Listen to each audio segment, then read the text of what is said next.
La nueva política fronteriza del presidente Joe Biden es suficiente para detener la crisis migratoria. Yo estaba esperando los cambios significantes que podrían hacer un impacto inmediatamente en la frontera y lamentablemente no los escuché. A una semana de la firma de esta nueva política fronteriza, ¿qué medidas cruciales faltaron en esta orden ejecutiva? Antes te detectaban, te detenían y te regresaban, o ibas a la cárcel o había algún tipo de consecuencia. Ahora no existe eso. Ahora te dicen, te vamos a dar este tipo de permiso, una orden de que te presentes a la ciudad de que vayas y esperemos que llegues y te vamos a dar esta fecha. Bueno, sabemos que la mayoría, más del 90% de ellos nunca se van a presentar. Víctor Ávila, agente especial retirado de ICE, analiza la medida y revela si hubo cambios reales en la frontera sur. Ahora, lo que yo pienso que va a hacer es poner ahora mucho más presión a los agentes de la patrulla fronteriza, porque los están pidiendo que sigan procesando este número de personas que ya sabemos que es demasiado por día, y también a la misma vez pedirles que contengan las personas que están entrando a los Estados Unidos, y pues no se pueden hacer las dos cosas. Únese a la conversación en Opinión Pública.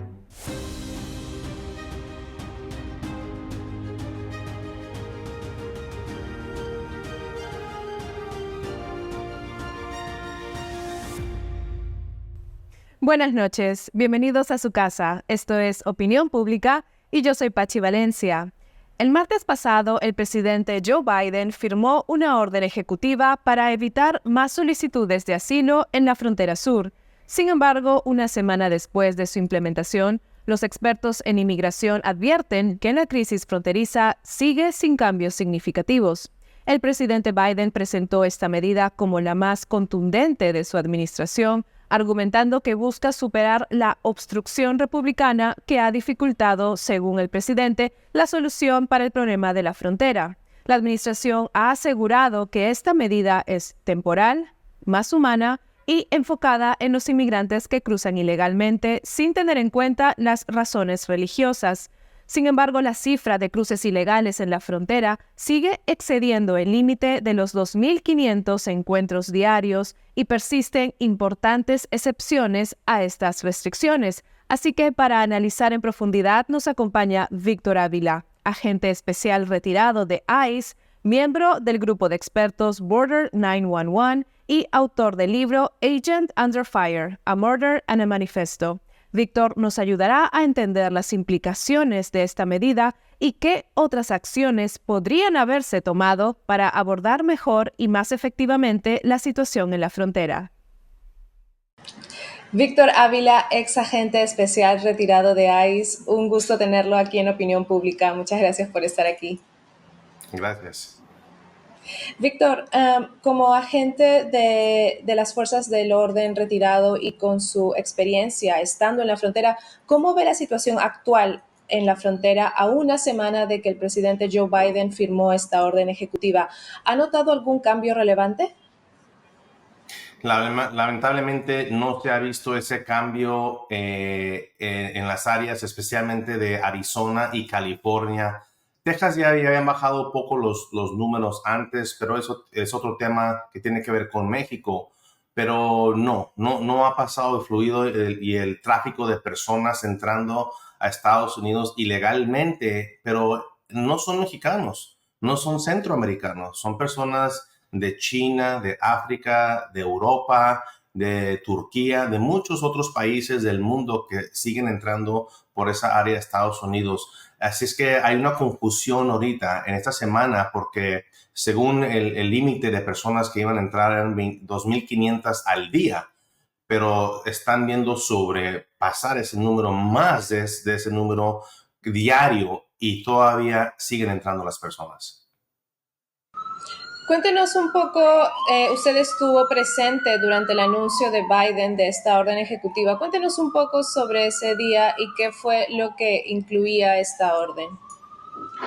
Bueno, lo que dijo el presidente Biden, dijo que iban a detener las personas para poder pedir el asilo.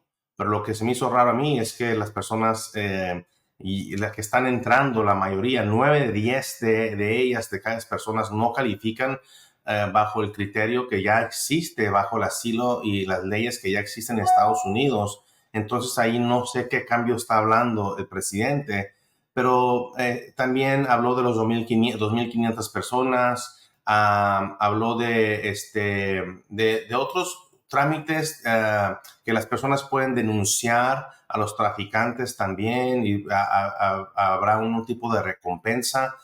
Bueno, dijo muchas cosas, pero lo que yo estaba esperando era los cambios significantes que podrían hacer un impacto inmediatamente en la frontera, y lamentablemente no los escuché, no los dijo, y dos de esas que hubieran hecho un cambio dramático era la póliza de mantener a estas personas esperarse en México, conocida como Remain in Mexico, y también parar de seguir la póliza de detener y soltar, o catch and release, que sigue hasta este momento. No la cambiaron. Esas dos pólizas hubiera hecho un impacto tremendo en la detención de las personas entrando a Estados Unidos. Ahora, lo que yo pienso que va a hacer es poner ahora mucho más presión a los agentes de la patrulla fronteriza, porque los están pidiendo que sigan procesando este número de personas que ya sabemos que es demasiado por día, y también a la misma vez pedirles que contengan las personas que están entrando a Estados Unidos, y pues no se pueden hacer las dos cosas. ¿Nos puede dar un poco más de detalle sobre estas dos políticas que a su opinión hubiesen sido tal vez efectivas para que esta orden pudiera contrarrestar la crisis en la frontera? ¿Cuáles son los detalles o cuáles son las ventajas que tiene tanto Remain in Mexico como Catch and Release para contrarrestar? Muy bien. Remain in Mexico viene a decir que en vez de dejar a la persona entrar que según está pidiendo asilo, y lo digo según porque la mayoría ya ni está pidiendo asilo, saben que van a entrar automáticamente. Al pedir asilo, tienes que tú comprobar al país de Estados Unidos, al gobierno de Estados Unidos, que tienes algún temor de ser regresado a tu país, porque eres perseguido por el gobierno, por tu influencia política, tu religión o membresía en un grupo específico. No porque no hay trabajo, no porque hay mucho crimen, no porque hay falta de trabajo o de educación, que la mayoría de las personas son las razones por las que vienen. Entonces, Remain in Mexico deja que les da tiempo a los oficiales que revisan el asilo político de revisar esa declaración del indocumentado para ver si es cierto.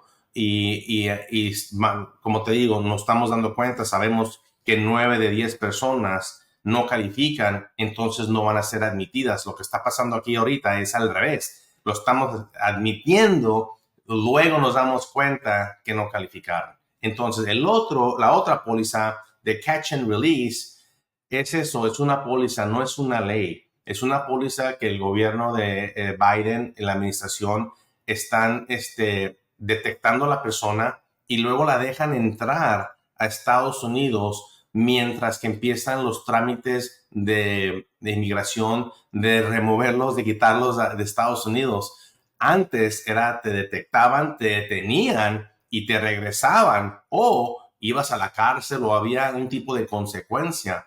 Ahora no existe eso. Ahora te dicen, te vamos a dar este tipo de permiso, te vamos a dar este tipo de orden que le llaman en inglés Notice to Appear, una orden de que te presentes a la ciudad de que vayas y esperemos que llegues y te vamos a dar esta fecha.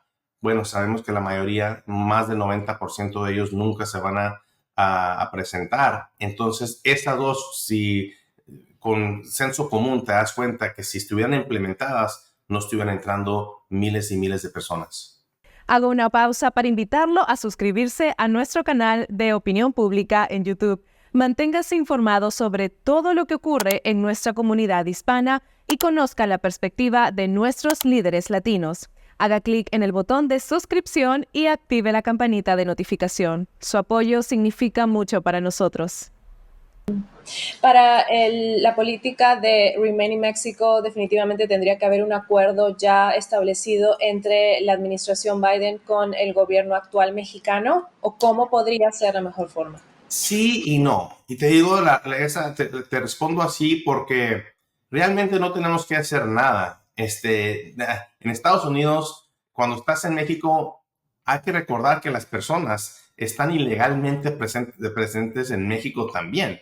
Así es que México tiene el deber de deportarlas de México. En México tienen unas leyes de inmigración mucho más estrictas que las de Estados Unidos, pero ellos también han decidido de no hacer nada del lado de la frontera de ellos. Pero realmente sí estaría bueno que México haría ese arreglo diplomático con México, pero realmente no lo tiene que hacer. Nomás la gente es la que está llegando ahí voluntariamente. Entonces, si ellos deciden quedarse en México, porque en Estados Unidos no lo está admitiendo, pues entonces tenía que ser el problema de México, que ya lo han tenido y saben qué se siente porque los carteles, el crimen, el tráfico de personas, la trata de personas, muchas cosas suceden.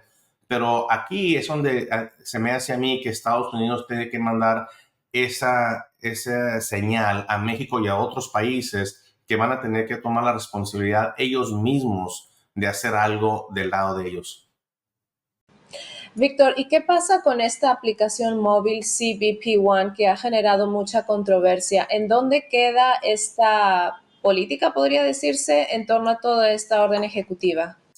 Bueno, el CBP One App, te lo voy a decir ahorita, es completamente ilegal. Ilegal. Es una póliza inventada por la administración Biden, dejando a personas poner su información dentro de una aplicación en su teléfono del país de donde vengan. Al llegar a un puente internacional, son introducidos a Estados Unidos y no son contados ya como ilegales. Entonces, de los 2.500 personas que estamos hablando, esos no son incluidos ahí. Y están entrando 10 de miles de personas de esa forma.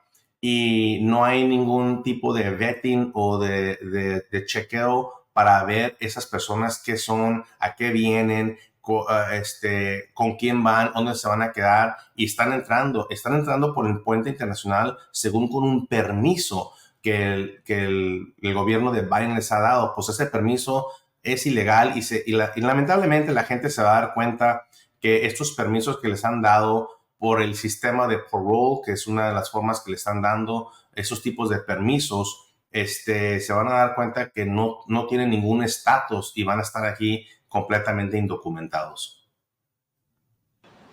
Sin posibilidad de trabajar ni de estar, bueno, ni de tener un proceso para eventualmente poder estar en el país de modo legal, ¿verdad? Bueno, o también tienen... Ahorita, por lo pronto, sí le están dando ese permiso, le están dando permiso de trabajo. Algunos, mira, y eso lo que pasa es que no es igual, dirías, bueno, 100% de las personas están tratadas igualmente. No.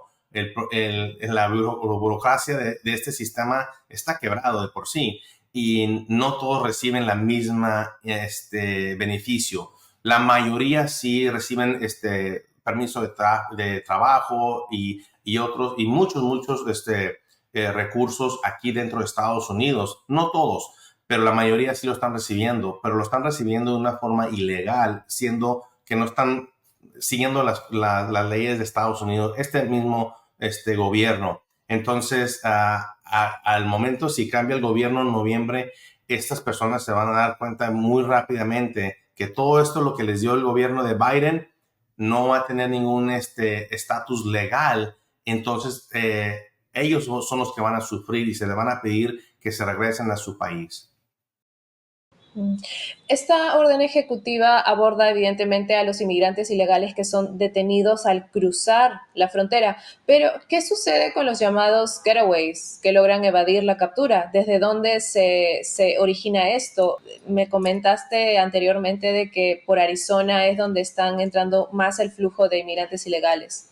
Así es.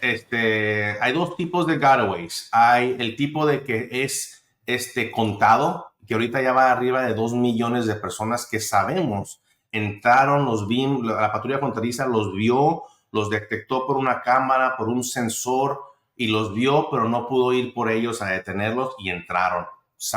Nadie sabe quiénes son. Ese es un tipo de gotaway que hemos contado y más o menos van 2 millones. Yo pienso que son más. Pero hay el otro tipo de gotaway, como los que hay en Arizona, que no sabemos cuántos, pero están entrando muchísimas personas sin ser detectadas de cualquier forma y están entrando a nuestro país. Arizona es la área donde más de los gotaways es donde entran. Y pues son personas que ahorita, si ves cómo está el sistema puesto por esta administración, dirías, bueno, pues voy y me entrego a la patrulla fronteriza y me procesan y me van a dejar entrar. ¿Por qué están decidiendo no hacer eso? Bueno, pues el censo común te puede decir que estas personas, muchas de ellas tienen antecedentes penales o están ligados posiblemente con el terrorismo. Ya hemos capturado más de 500 personas de ese tipo en la frontera. Entonces, hay personas peligrosas que están entrando a este país sin ser detectadas. ¿Cómo podrían adaptarse los carteles de la droga ante esta nueva medida del presidente Biden? ¿Y qué impacto tendrá esta orden ejecutiva en las elecciones de 2024? Descubra esto y mucho más en nuestra entrevista completa con Víctor Ávila por Epoch TV. El link lo va a encontrar debajo en la descripción. Nos vemos allá.